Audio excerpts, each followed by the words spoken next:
how to get comfortable with risk. Well, I love talking about risk, okay? And today I want to further get you thinking about risk, get you thinking about living in risk, because we do live in risk day on day. We take so many risks each day without even thinking about it because it's secondhand knowledge. We take risks knowing that there are consequences, and we know that the chances of that happening, it's pretty remote, but you still take that risk anyway. Think of how many times that you've wanted to cross the road, you press the pedestrian light, you have not waited until it goes green, you've just seen a gap in the traffic and you've taken a run for it. Very high risk statistically. Have a look at how many pedestrians get hit each year. That is a high risk maneuver, but you do it because you live on the road, because you might be a driver or a regular pedestrian and you're comfortable with the lay of the land and you know how it works, and it is a calculated risk that you take because you are educated enough and you've been around roads enough to know that you're happy to take that risk. So we live in risk all day, every day. And with our investing, when it comes to being more comfortable with risk, there are actual ways that we can mitigate taking the risk and when we invest for the future. This episode is brought to you by the Quick Start Guide to Investing. It's an investing book that I wrote with my friend and colleague Nick Bradley, and it's all about investing in shares. And I really want to encourage you to get a copy because it came out last year. It's too good a book for me to not promote it ongoing because there is such value in there, and I'm really proud of that book, and we do talk about risks in there. But when it comes to actually understanding investing risk, what we need to understand and I guess step back and realize is markets fluctuate month on month, year on year. We need to know from if you look at one starting point that you hear out there sometimes, I don't invest in shares because it's like gambling. It could feel like that, but if you actually know what the heck is going on, that's the most incorrect statement that you'll ever hear. Gambling is a game of chance. When I invest, I'm literally buying into a company that produces an income and has plans to grow over time.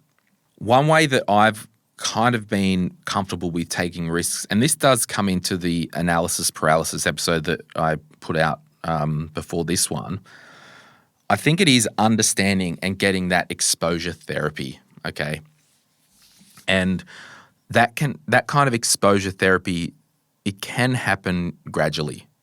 And the good thing is with our investing, we can use the same tools that we have to, curtail our analysis paralysis with our getting comfortable with risks. What do I mean by that? Well, if we go back to say that, I've got $5,000 in my bank account and I've got an emergency fund, I don't need this money, well, it can go to work.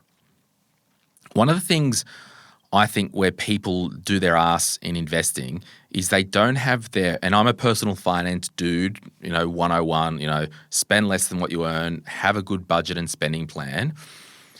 The reason people aren't comfortable with investing risk is more times than not, they don't have their budget and spending plan nailed. They don't have an emergency fund, and they're scared that if they put their $5,000 additional savings into the markets, if that decreases in the short term, they're scared, and there's a couple of layers there with understanding, but usually what happens if they don't have their spending plan, budget, all that emergency fund set up, and then an emergency happens or they need money for rego, and they pull money out, and that money could be worth less than what it was 3 months ago, that basically gives a really deep psychological pain point that's burned into them. And what that does, it kind of compounds to stop people wanting to invest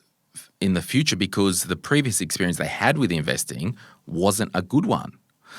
So now if we turn the education piece up a notch, when we buy one share in CBA Bank, could be worth $160 at the time of recording today or more. It's been a very well-performing bank. But if we purchase one share in CBA for $160, each day that share price will increase or decrease. It will fluctuate over time. What we need to know is if the price does decrease in the short term, be it 1 day, 2 days, 1 week, 3 weeks, 3 months, short term in the investing world is under 5 years, I really think. In the next 3 years, if it does decrease, guess what? That's okay because you still own one share. And each year that you own that one share, you're getting dividends because of that ownership. It's akin when people get freaked out about investing in shares. I like to kind of poke people when they'll go and buy an investment property in the same suburb they live in without any type of really solid due diligence. They'll go and borrow $600,000 to $800,000, buy an investment property, pay $25,000 potentially in stamp duty, take on all this risk, and they don't get the price of that investment property every day, month or year, but they are receiving the rent. And there are times, and I can show you countless times where property, even in this market, particularly some types of apartments in different towns around Australia, property doesn't always go up in value. And there are places in Australia where property did nothing for 10 years. Okay, but keep that aside. But what I want you to understand, when you buy that investment property that you've just walked into, number one, very high risk to go and borrow $500,000 to $600,000, $700,000, $800,000 and buy one asset, okay, in the street that you grew up in or the next street. Is that the best place to invest? I don't know. Where you'll do that, but you'll freak out about putting $1,000 into shares or super. Swing back to the start where I talked about the understanding, the exposure. You just are used to properties because you've lived in one. You've always heard the stories that property always goes up in value. So any property is a good property, like crossing the street. Pretty risky to run across the road without using the pedestrian lights or waiting for a break, but you're happy to take on that risk because you've always been around cars. So it's an educational thing. The biggest antidote to risk with investing in shares is education and understanding. If I hold that one CBA share, you've just got to imagine, and I like to tell people, zoom out and chill out. I'm actually trying to get my designer. I need to actually email him. I want to get a logo for a shirt that says zoom out and chill out because that's what we need to do with our investing. I like to tell people when we invest in equity markets, over time, if you always zoom out over the long term, it goes up and to the right, okay? I like to always tell people it's like your investing is like walking a yo-yo up the hill. Swinging the yo-yo is going up and down.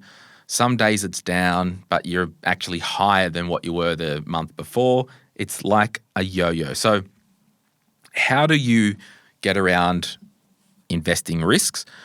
Number one, it's the education piece and the structural thing about, well, I need to invest in something that I understand and I'm familiar with and that I know. The first thing to do, call your super fund, ask them how the portfolio is invested.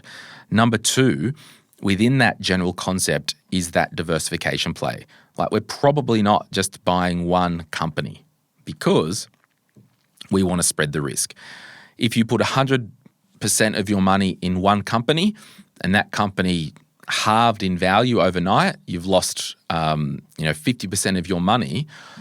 If you bought the top 200 companies in Australia and one of the companies overnight halved in value, you probably wouldn't notice it in your portfolio. Okay, so when we talk about investing risk, it's the education piece, it's the diversification within the asset class, and we'll call it Australian shares. Then we have other layers of diversification, and that is other asset classes. It could be international shares, it could be property, it could be infrastructure, and all this stuff will be in a diversified portfolio. So if one asset class doesn't go as well, the other one might. But remember, we're not investing for the next year or 2 years. We are investing for the next 5+ years. Zoom out, chill out. My name is Glen James, and remember, it's easy to invest, it's harder to stay invested, and that's why I want to do these dedicated videos to encourage you to stay invested. Lean into the risk, lean into the learning. If you're just getting started, just drip feed, work the analysis paralysis and the risk muscle at the one time. I'll see you next time. Bye. Any advice is general financial advice only, which does not take into account your objectives, financial situation, or needs. Because of that, you should consider if the advice is appropriate to you and your needs before acting on the information. If you do choose to buy a financial product, read the product disclosure statement, PDS, and target market determination, TMD, and obtain appropriate financial advice tailored to your needs. Simo Interactive Pty Ltd, the publisher of this podcast, and Glen James are authorised representatives of Money Sherpa Pty Ltd, which holds financial services license 451289. Opinions or comments from any guests on the podcast are theirs and not those of the host or the publisher or their respective license holders.